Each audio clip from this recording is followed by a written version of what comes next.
been doing some work on some scripts and need to log back into my account and upload some new files.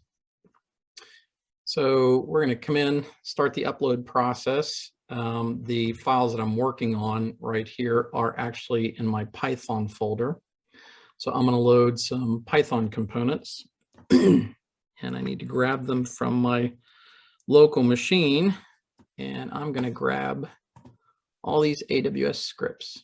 And we want to place those into the Python folder and start the upload process for all of those new scripts. So sure enough, now if we look into my Python folder, I have my AWS delete and create scripts and the utils. And typically where we first start is actually parsing a file. Parsing the file allows us to determine what are the variables and values for each of those variables. Those values will become target specific design parameters so that we can create a design execution for that target platform. And the parsing process will go through your Python script, identify any variables, the values for those, and then any replacement names that are associated with each of those variables.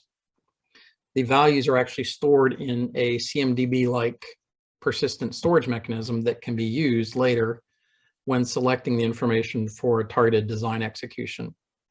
So once I've finished my parse, I can go through and actually start the merge process.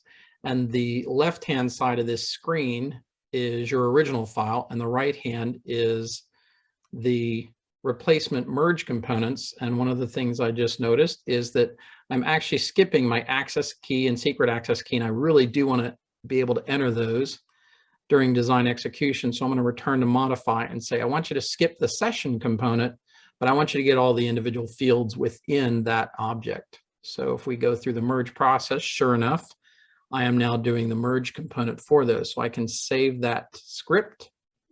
We're going to save it into the same AWS create folder in my parsed directory.